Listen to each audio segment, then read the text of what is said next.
Everyone, and welcome to our conversation on the report that the Canadian Association of Elizabeth Fry Society just published on reproductive injustice in the Canadian federal prisons designated for women, authored by Martha Paynter, who's joining us today. And we will also be speaking with Toni Sinclair. So just by way of introduction, I'm the Executive Director of the Canadian Association of Elizabeth Fry Societies. And Martha Paynter, the author of this report, is a registered nurse, a PhD student, and also the founder of Wellness Within, which is an advocacy organization for reproductive justice in Nova Scotia. Toni Sinclair, who is also joining us in conversation, is the VP of the board of the Canadian Association of Elizabeth Fry Societies, which we often refer to as CAEFS. So throughout this conversation, you'll hear us say CAEFS instead of the long 5 words that goes along with that acronym. And she's also a regional advocate who goes into the Edmonton Institution for Women and monitors conditions of confinement and advocates for the human rights of the folks in there. And she's also the executive director of the Elizabeth Fry Society of Northern Alberta. So we are going to be having a conversation about this wonderful report that was released earlier this week, and I will be turning it over to Toni momentarily. But before I do, I wanted to just mention, if people haven't seen yet the beautiful art that is on the front of the report and throughout the report in small places, check it out. It's really very beautiful. It was created by an artist named Cheryl-Ann James, who is Anishinaabe from Chippewas of Rama First Nation, and she is currently a professor in Indigenous Perspectives at Fleming College in Nogo-Jiwanong, which is Peterborough, Ontario. She is also, in addition to being a professor, an illustrator, a painter, a photographer, and she holds a Master's of Indigenous Governance from the University of Victoria. And she is a registered child and youth care practitioner. She lives in Nogo-Jiwanong with her son, Keenan. So please check it out. And thank you so much to Cheryl-Ann for breathing life into this report. It really makes it so much more special. So I'm going to turn it over to Toni, who's going to lead us in this conversation for the next 45 minutes or so. Hi, everyone. Really happy to be joining you. I'm currently in Treaty 6 territory. I'm in Amiskwichi, Waskagan, otherwise known as Edmonton, and I'm happy to be joining you. I have to say that participating in this project, and I don't say this lightly, was one of the most profound professional experiences that I've had with the work of Elizabeth Fry, learning from Martha, but also just learning from the folks in prison whom we'd had a chance to connect with, and to hear their voices and to hear how much they craved this kind of information and these tools in their tool boxes so that they can self-advocate. And we'll dive into that a little bit more, I'm sure. But I was hoping, Martha, that you might be able to just share a little bit of the history of the project, why we did this project, and sort of how we rolled it out, and then we can go from there. Thank you, Toni. I'm joining from Mi'kma'ki, the unceded and unsurrendered territory of the Mi'kmaq people. So the story behind this project, over 2 years ago, CAEFS was approached by Dr. Yvonne Boyer, Senator Boyer, who led this process. It was published in 2017. She, along with Dr. Judith Bartlett, led an inquiry process in response to the disclosures about forced and coerced sterilization that were coming out in the news in the mid-teens, 20-teens. She and Dr. Bartlett led this inquiry process, and people came forward and told their stories of forced sterilization, and they collected this and issued a report that's publicly available. You can Google that easily.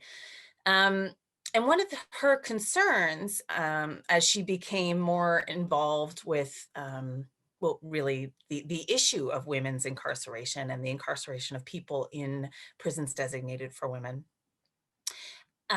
was a realization that none of those people could have participated in her inquiry process. And that's because this population have extraordinarily limited communication. They don't have internet. Phone costs a fortune. And how would they hear it was advertised? Like they wouldn't, right? So she wanted to make sure that folks in these prisons would have an opportunity to disclose their experiences. And she wanted CAEFS to support this. And so, of course, that makes sense, but really just diving into this topic seemed to us to be, it just seemed like maybe we're wasting an opportunity here where we could do a lot more. And from an trauma-informed lens, and from really my perspective as an educator in nursing and in reproductive rights, it just seemed like we could instead have pretty big conversations about reproductive health and oppression, reproductive oppression, and forced sterilization is one aspect of that, but there are a lot of things that we should be concerned about, and we don't want to miss those things. And so that led us to sort of take this reproductive justice lens, and reproductive justice is a term developed by Black American feminists 25 years ago, more than actually, 1994, the term was coined. And at that point, this population or this group of theorists were responding to the total focus in white feminism on abortion rights, which is incredibly important. I practice in abortion care. It's my heart. But while white women were protesting and marching and winning abortion rights, Black women in the US were experiencing the removal of their children, the children that they wanted to have, from their homes for racist reasons.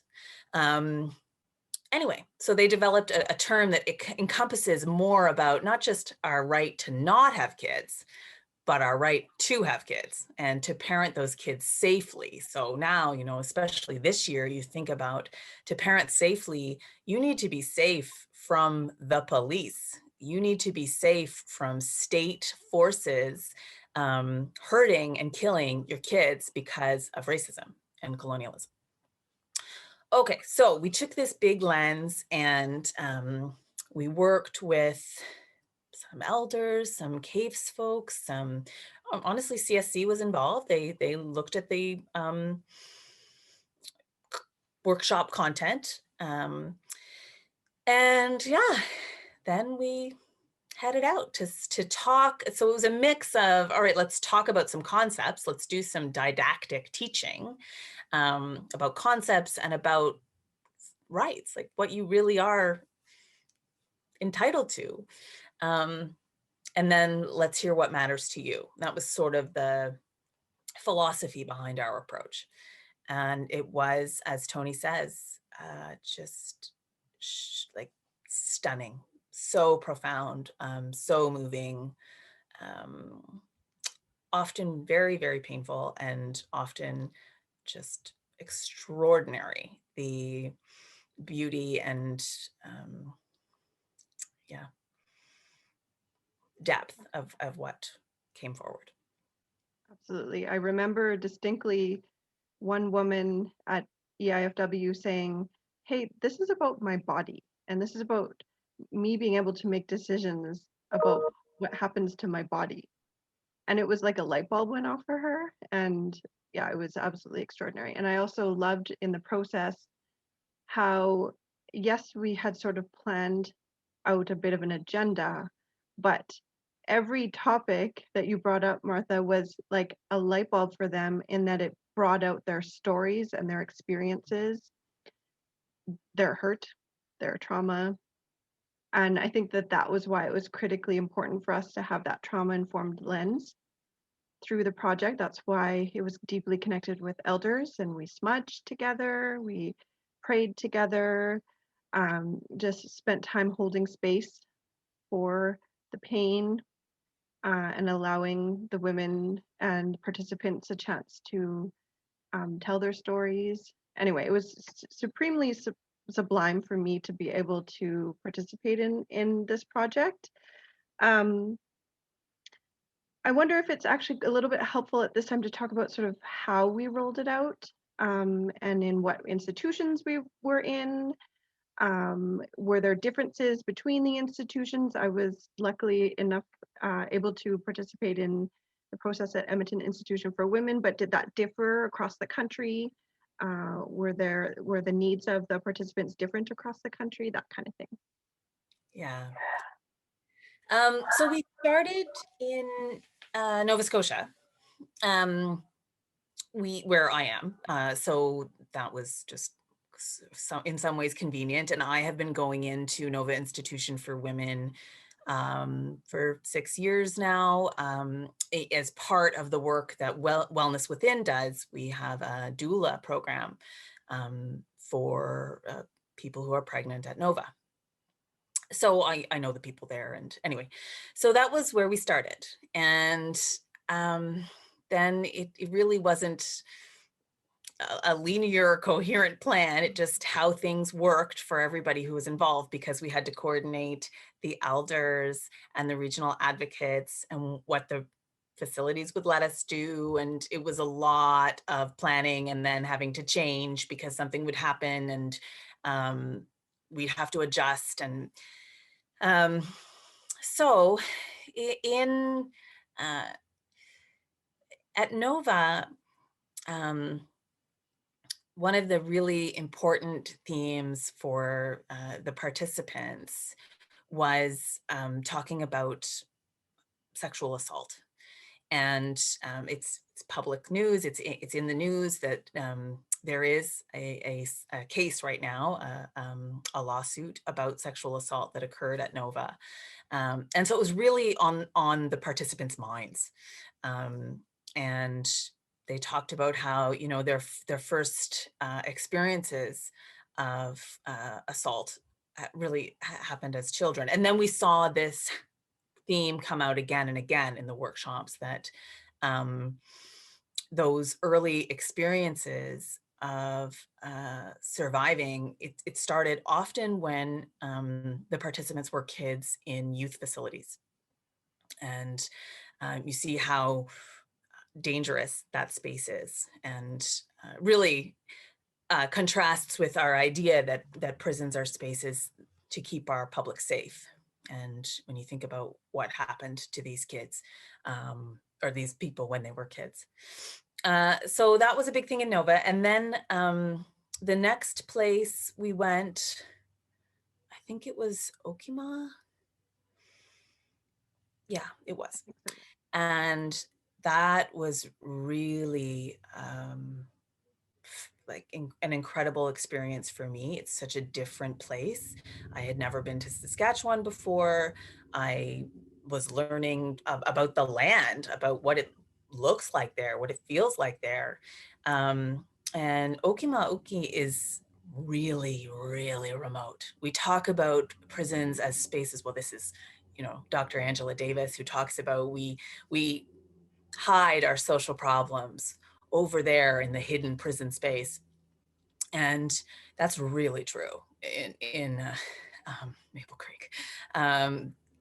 It's 5 hours from, you know, the city. It's wild. And as somebody who works in a tertiary care center, access to everything, NICU, anesthesia, like whatever you need, blood, whatever you need, you got it in seconds.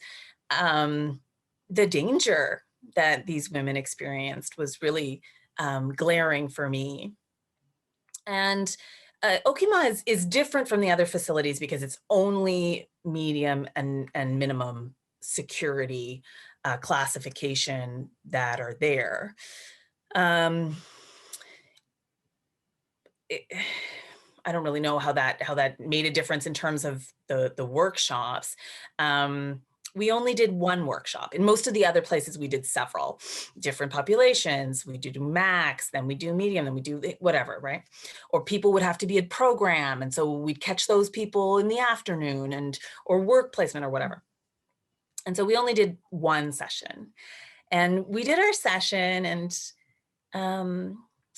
then we had really the elders who, I did my bit and it was really pretty small. And then the elders taught for a long time and brought it all together. And that was just made a lot of sense in that space. Okima is kind of odd from a reproductive justice perspective because although all of the prisons designated for women have the mother-child program, so this program where you're allowed to live with your kid or your kid's allowed to be co-incarcerated with you. So that's everywhere, and it's at Okima too. But the thing about Okima is you're so far from things, right? So if you're pregnant and your pregnancy is like the teeniest bit complicated, and most of the people who are experiencing incarceration have these really complex health histories because of all of the trauma that they have experienced that manifests as emotional infection, chronic illness, right? Like it's complex. So anyway, at Okima, if that's your situation, you can't really very safely have a pregnancy there.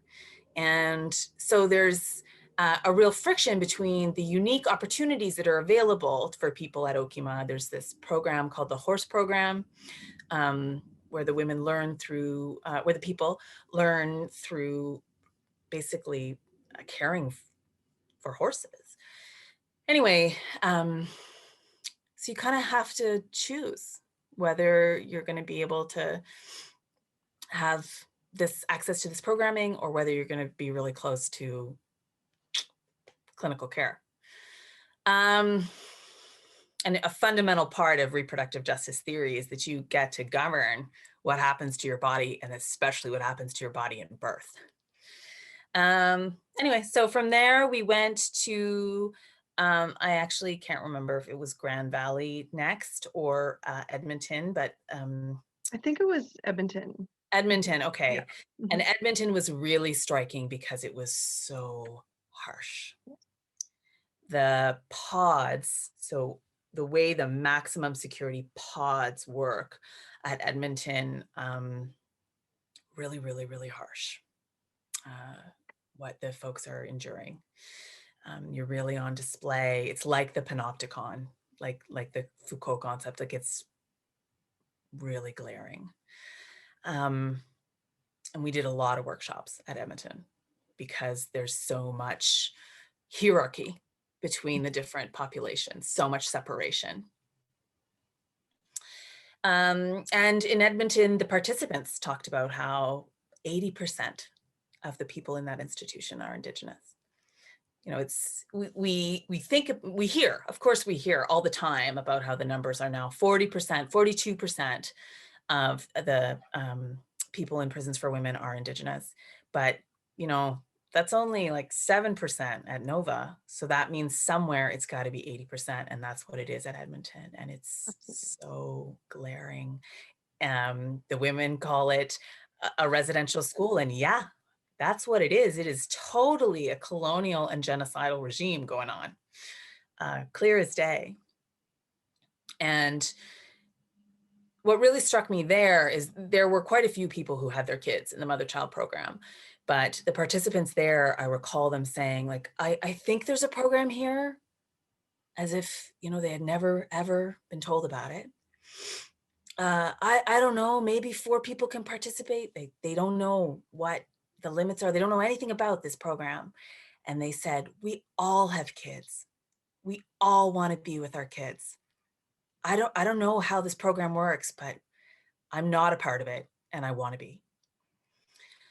So that was really, really sad. And I remember them saying they had to earn it. Like Yeah. it was somehow a privilege to have their children as opposed to a right to parent their children.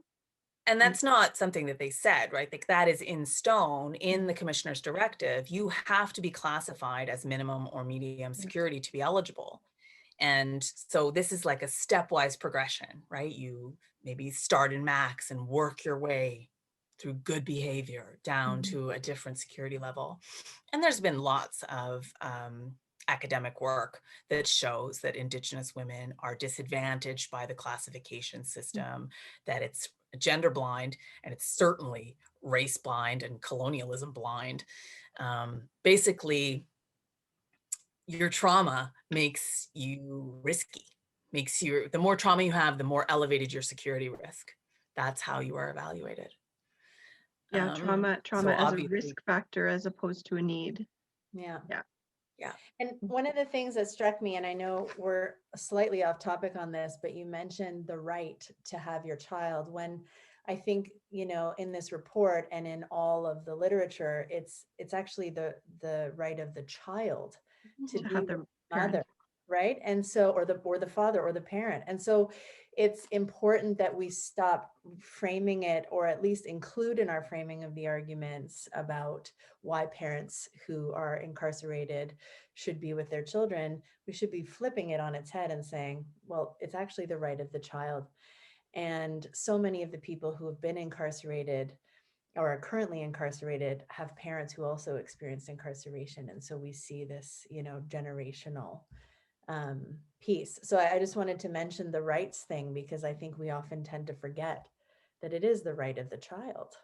Absolutely. Yeah. Absolutely.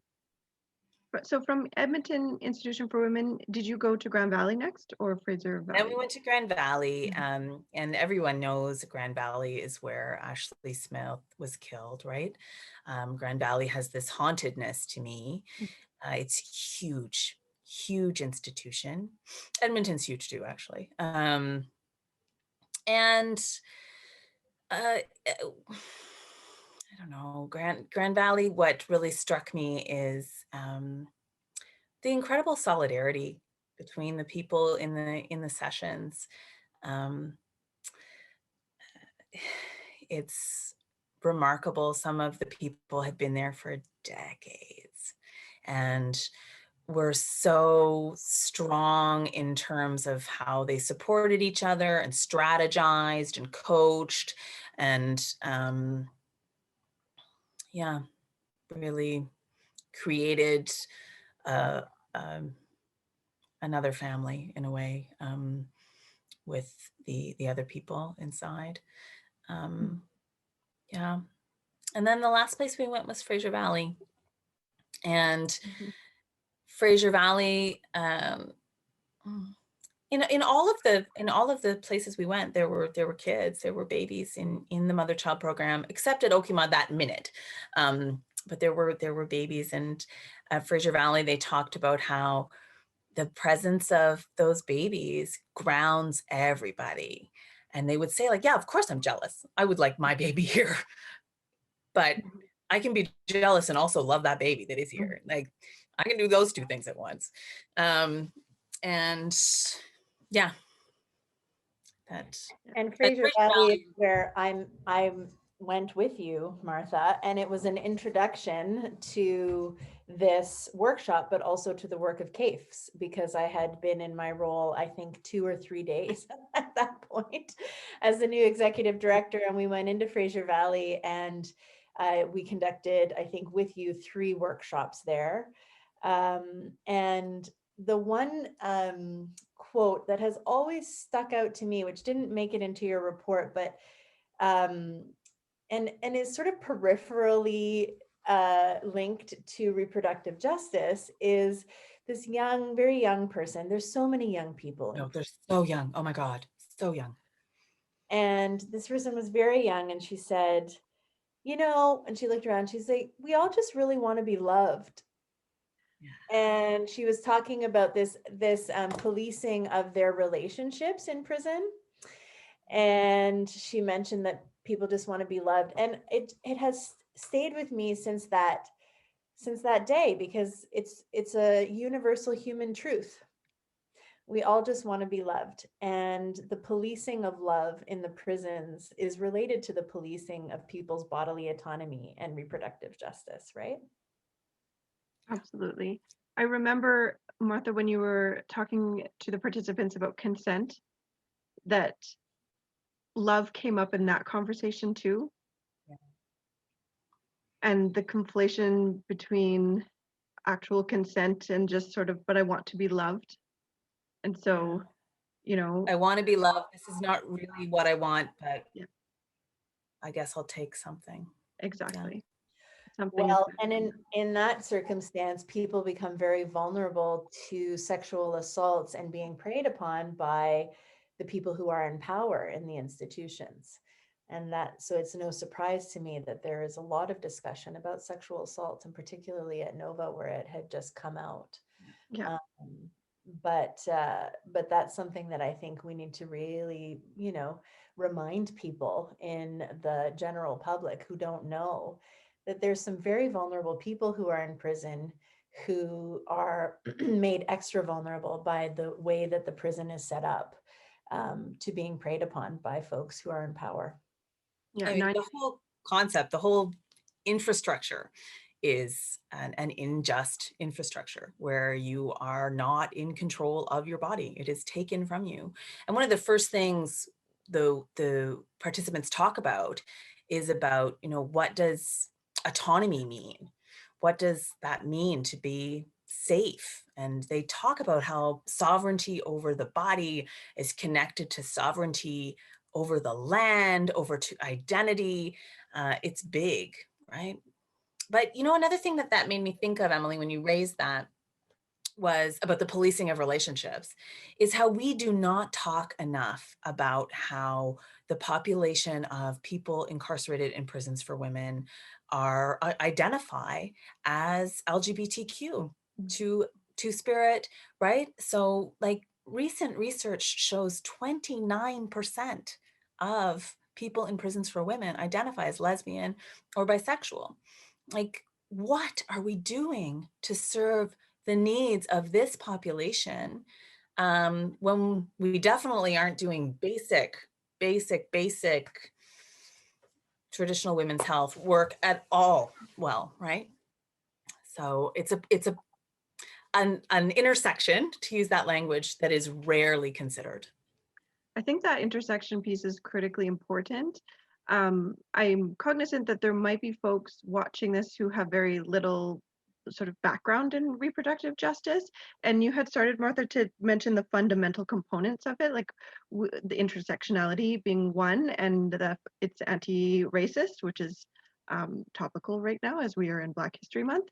But I'm wondering if there's other components we could just highlight for folks who might not have the background in reproductive justice. Yeah. So it starts with that right to govern your body. So you govern when you get pregnant, you govern who touches you,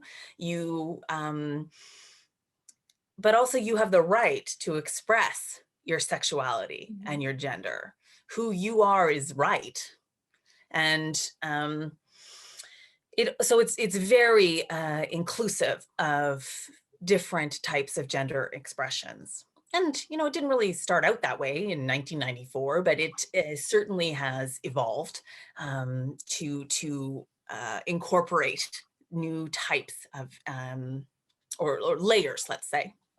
And another thing that's really important about reproductive justice is really acknowledging the work of sex workers and wanting safety and health for people who work in sex work. And obviously, when we connect that with our work in prison abolition, for us, that means a commitment to decriminalization and to support for this type of work, right? So it's big. And the other thing that it is that, just because it's sort of beyond me, but so I don't get into as much, but it's about it's about climate justice.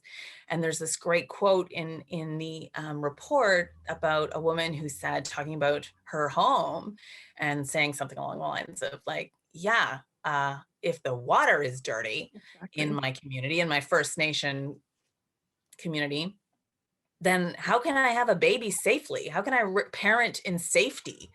Like, the water is dirty. It's these profoundly basic things, but yeah, you can't. Somebody women, said like reproductive health, well, like all health is reproductive health. so, and that's the piece that was really wonderful for me, was watching the women draw those connections that like everything impacts health. So even when they, oh my goodness, so many women talked about how they were harmed by police.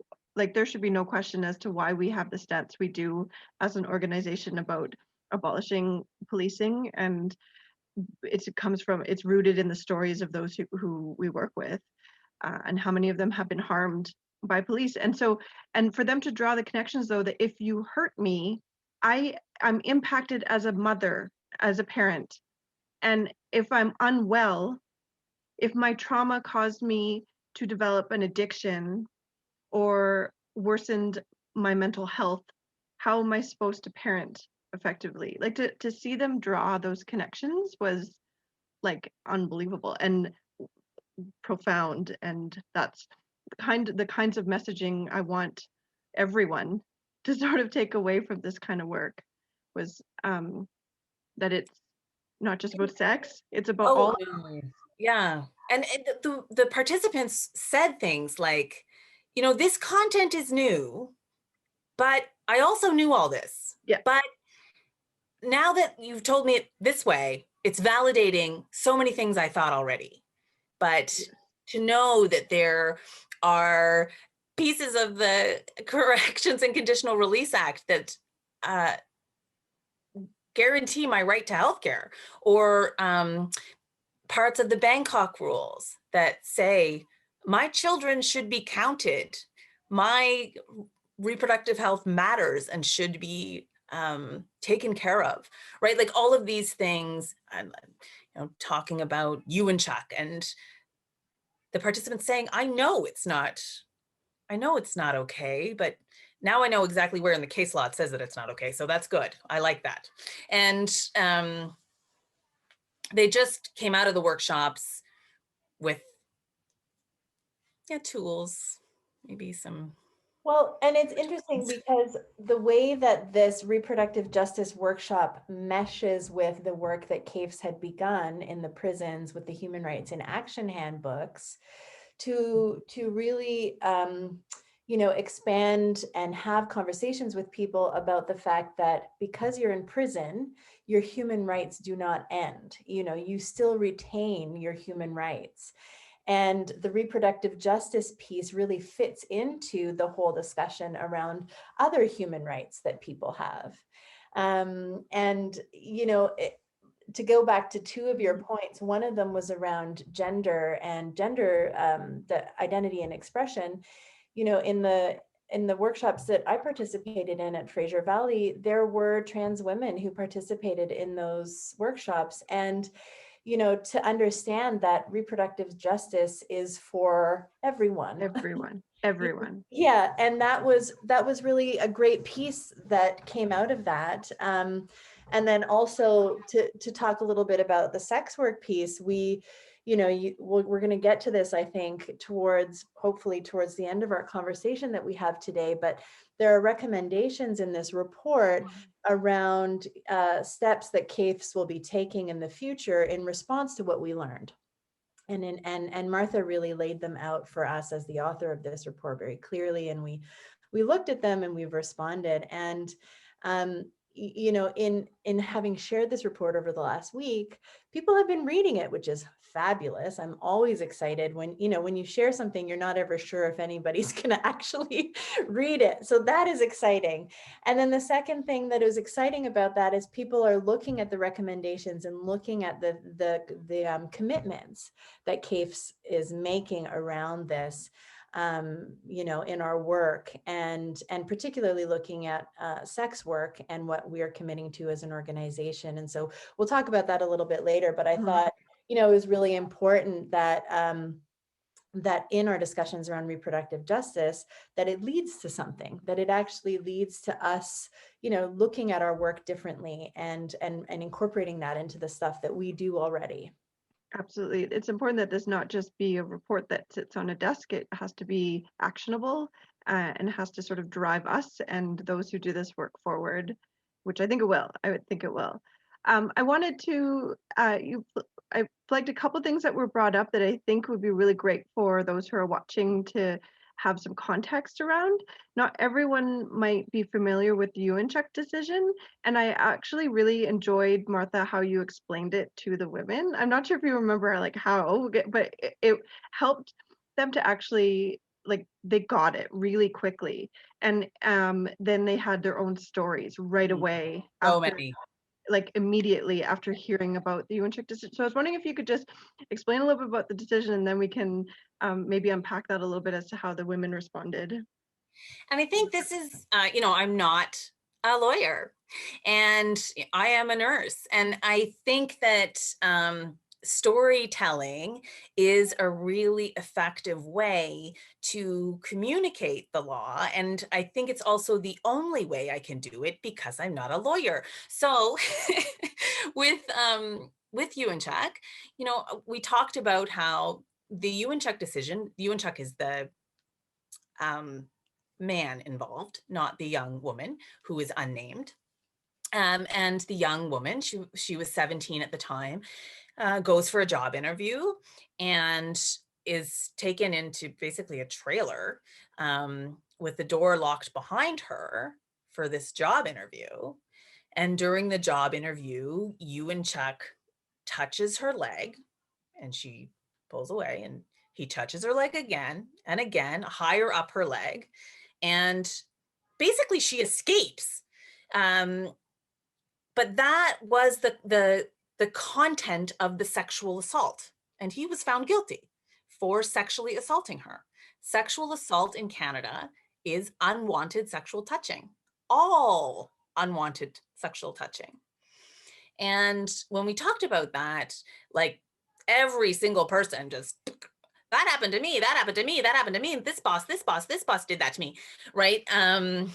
So it's really disgusting how universal that kind of exploitation we experience as teenagers is. And I really hope it's different for my kids. But there were a couple of stories like that, like using stories to talk about the law. Another one that really was a really great story. I like stories that end with the young girl or the women as the victorious. And another one that we talked about that's a great story is Inglis versus BC. And that's the story of the women at Alouette, which is the jail in BC. It's a provincial facility that has a mother-child program. Well, had, then didn't. So the story there is in about 2007, they decided to shut down this long-standing mother-child program that they had at Alouette, and they had it in earlier iterations of the provincial facility for women. And the women said, oh no, and they sued the government for their right to have their babies. And they won because it is a threat to your Section 7, to your right to security of the person to be separated from your baby. And it's a violation of your baby's right? So as Emilie was saying, right? And that's what the decision clearly says. And that really resonated for the women. Although a lot of the participants were like, well, why hasn't every provincial jail created a mother-child program if that decision forced BC to reopen their program? That's a really good question. Basically, the answer is it's easier to restart something than to start something fresh. But Yeah, I think the stories really empowered the women mm-hmm. In a way that sort of like validated what they already knew, but just sort of put it in a different context for them. I mentioned when I first started is that like they wanted these, they want these tools for their toolboxes and how to self-advocate. And one of the big tools that they found especially useful, in fact, I printed off a whole bunch and sent them in to them, was the Bangkok rules. and the importance of the Bangkok Rules. So I'm wondering if you could just dive, maybe the both of you could dive into the importance of the Bangkok Rules and the work we do, and you know, why that was so important as soon as they heard about them, why it was so important to the women that they know more about them. So the Bangkok Rules are international law, right? They're not terribly easily enforced locally, but they're not perfect. They're not like an abolitionist manifesto by any means. No, they're minimum standards, the very minimum. Exactly. These are the very minimum standards internationally Yeah, that every exactly. prison for women, not just prisons in the richest countries on the planet, Exactly. must adhere to. And so the number one Bangkok rule is that you have to recognize that incarcerating women is a different kettle of fish. Women and trans and non-binary people have different needs, different bodies, different roles, different experiences of discrimination. And really, that is so profound. You look at creating choices, our 30-year-old, well, that kind of was a manifesto of sorts, for how to do corrections for women right in this country. And there really was an understanding in that document that women are different and their experiences of discrimination are tied up with how criminalization happens. And yet so many of the recommendations from that key report never materialized, right? The classification of risk doesn't even consider women's risk of being assaulted. Like, it's wild. Anyway, back to the Bangkok Rules. So other things about the Bangkok Rules that I think are really important from a reproductive health perspective are that when you enter the facility, you have the right to a very comprehensive screening process, so that if you need medication, if you need counseling, if you need testing, whatever, you will have that. That will be provided, because the screening happens so that your needs are identified. Like, that's a given. And that does not happen. We have no collection in this country of even how many kids are affected by parental incarceration. We don't even have a number, just basic number. How many kids? We have, 14,000 federal prisoners, almost 40,000 prisoners in this country when you include the provincial systems. How many kids do they have? 40,000? 80,000? We have no idea. So, et cetera, et cetera. There's so much that we do not know. And my key things coming out of this process are, could we please start collecting the basic data that we're required to collect according to these international minimum standards? Could we please do that? Right. Could the Office of the Correctional Investigator, our watchdog for federal corrections, be paying attention to reproductive health? And obviously, Well, I can tell you, why we do Martha, any of this? I can tell you, Martha, we did send the report specifically to the Office of the Correctional Investigator, and he responded and told me that he sent it to all of his staff. And so Thank you, Dr. Singer. yeah, there's a start, and hopefully everybody's reading it. And then from there, you made some other recommendations about the OCI at the end of the report. But one of the things that you're hitting on, maybe not, so you're not targeting it specifically, but I think one of the things that keeps coming up in my mind is we create these minimum standards, we creating choices. We're trying to figure out how to make it better for people in prison, and we tinker and we tinker and we do this and we talk about this, and it doesn't work. It doesn't work, and people aren't being kept safe. And I'm talking about everybody. I'm talking about people in prison. I'm talking about people who are not in prison. We're talking their kids. We're talking family. Nobody is safe by having prisons. Yeah. It's a fallacy that we keep holding on to tightly. That, well, people are bad and we're putting them away, but that there's so much more complexity to it. And I think about, and I come back to this a lot, but what happens to people in the prisons around sexual assault and consent, as you mentioned in Ewanchuk, and And there's a quote that was pulled out in the report where she says, or they say, you are a tried criminal, you have a record. Who are they going to believe? Mhm. And that happens a lot, not just in prison, it happens outside of prison too, right? There are people that we don't believe when they come forward with allegations of inappropriate sexual misconduct, right? And so of course in prison it's even more heightened because there is this othering. No consequences. And who's watching it? And that's obviously why CAEFS exists. But to come back to the original point that I was making is, could we please start putting more effort into providing programming and supports and resources in the community to ensure that reproductive justice and other human rights and the needs of the people are met so that we can start to shrink prisons out of existence, right? Because that's where we're going with all of this.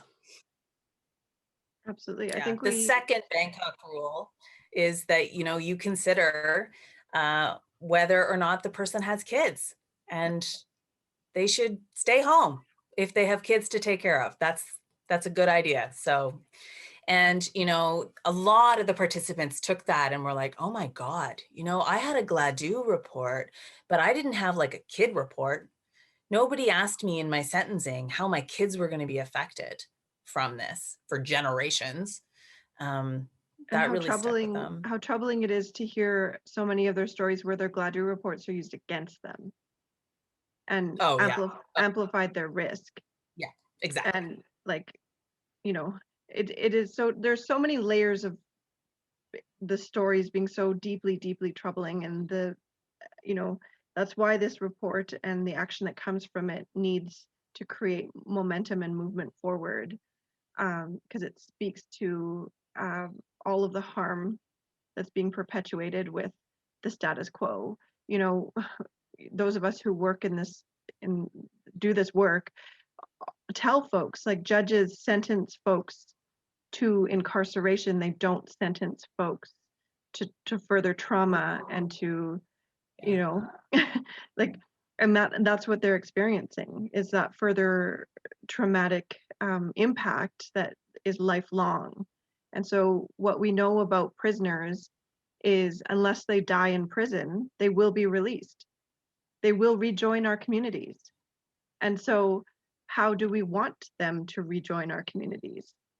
As further traumatized, or do we want the capacity in our communities to be able to care for each other?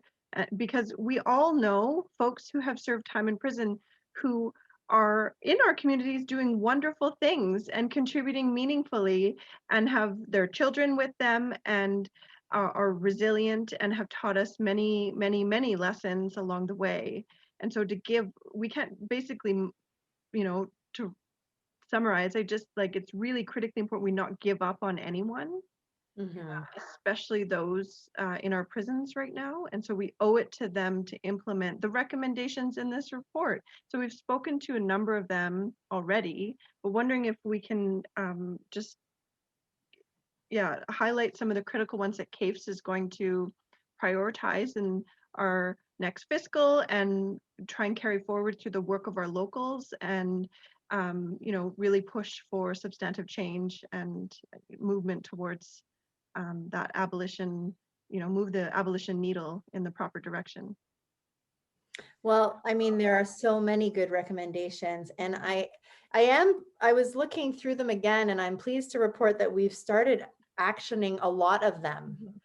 And that's really great. And so, having this report released this week has been, actually one of our important actions because we wanted to make it public. We wanted people to know that this is something that we had worked on, and this is, important to us. And these are the actions that we're going to be taking.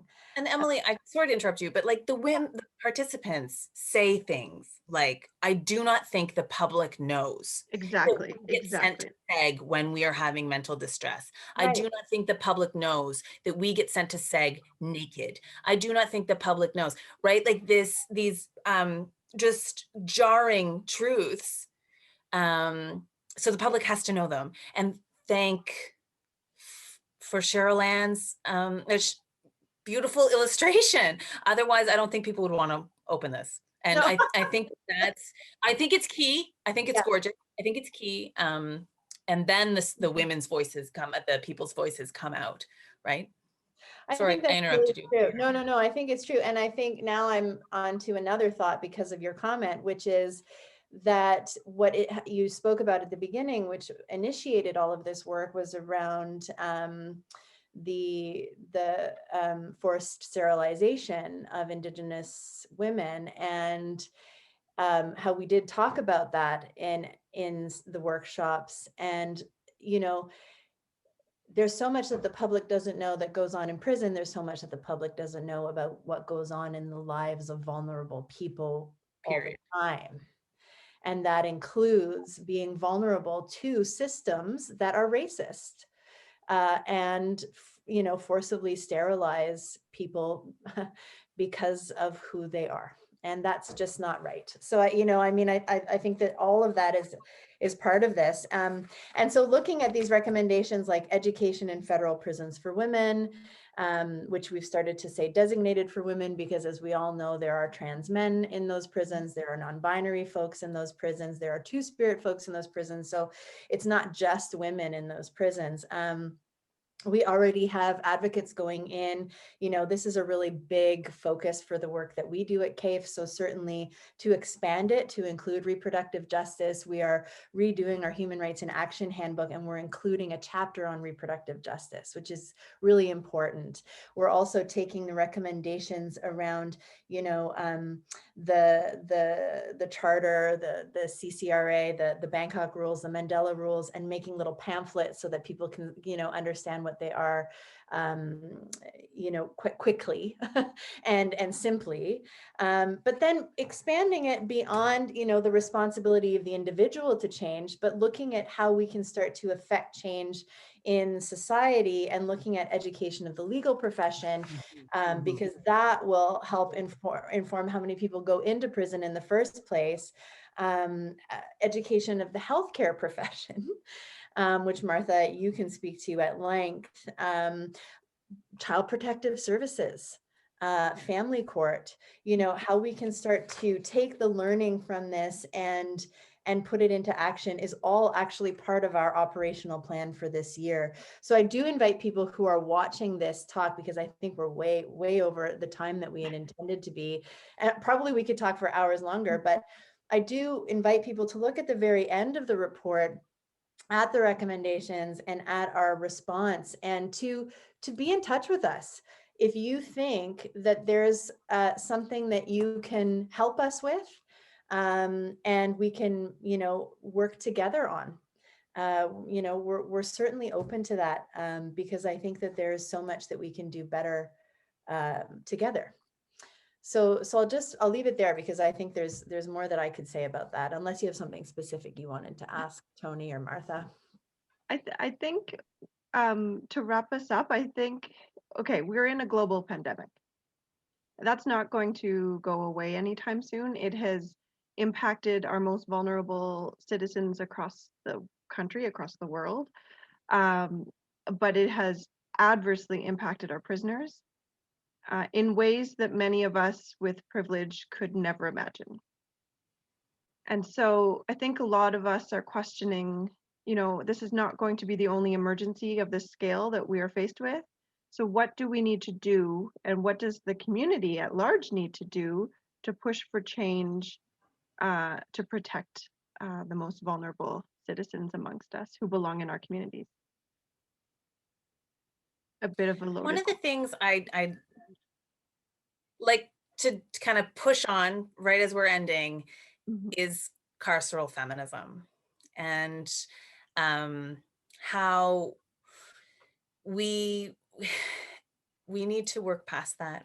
We really need to work past that. Can you explain what that means for people? Oh yeah, of course. Yeah. So carceral feminism is the term to describe feminism that we are all very familiar with, that advocates for increasing punishment as a response to gender violence, gender discrimination, domestic violence, sexual assault, as if we can police and imprison our way out of these power problems, and we can't.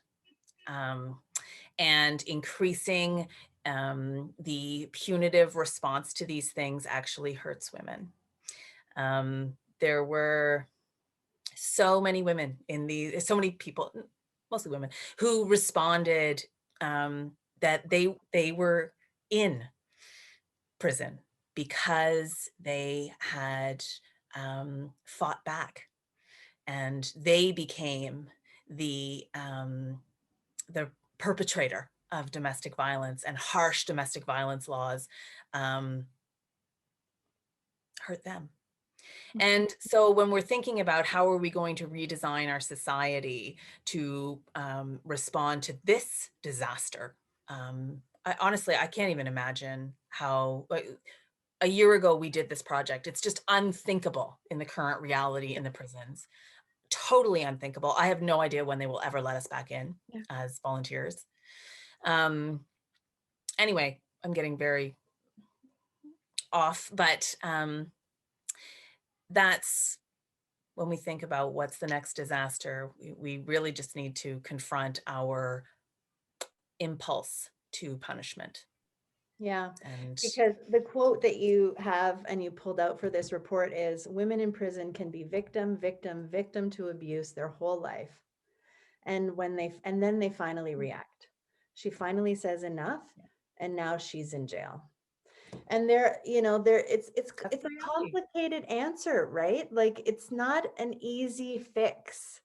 And that's what people need to remember. But if we're serious, as Martha says, and as Toni says, if we're serious about taking on creating a world that can respond to dramatic, catastrophes and tragedies like with the pandemic, we have to be able to grapple with those complexities. We have to say, you know what, addiction is not a crime, and so that's something we're going to have to work on. Why don't judges have discretion around the ways that people are sentenced? Why do we have mandatory minimum penalties for some of the so-called crimes? Why do we have police? Yeah, I mean, these are big serious questions that so many people are tackling, right, in so many different ways. And I think that we need to continue to push on them. What about having, a basic income because poverty is the root of so many people's incarceration. Why do we have this law that requires somebody to be charged at the scene of domestic violence, which often impacts the person who is the victim more often, than we would think? So, I mean, it's so complicated, and there is not an easy answer, but that's okay, because we can do hard things, as so many people have said, and we will, and we are working on them, and so many people are, but we cannot keep pouring more money into systems that don't work. No, it's gross. And systems that harm, that perpetuate that harm. Right, exactly. Yeah. I think my call to action is really around just folks leaning into this, getting uncomfortable and leaning in with us, joining us, and listening. Like, the biggest teachers in my professional experience have been the folks that we work with day in and day out. And so I think it's just critically important that they be sort of the guiding principles for us, and that their messages remain true in all the work that we do. And we just need more folks fighting this fight with us and leaning in. So yeah, honestly, if there's any appetite for this, I really hope we can keep this conversation going, and maybe future, and we can invite more folks to join us. And I think this work is so important, and it's just a start. We're scratching the surface. And yeah, hopefully we can collectively move the needle even further as we progress. So yeah.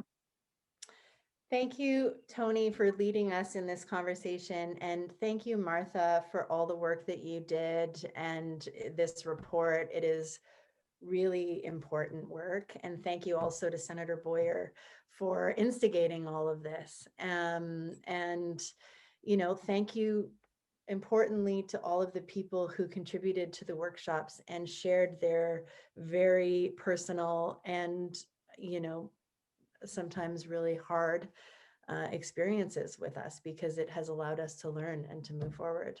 So CAEFS and I and our whole network are grateful to so many for this report, and I'm looking forward to all the action that comes from it. Yes, stay tuned. Thank Stay you. tuned, everyone, for more. Exactly. Thank you both so much. Thanks.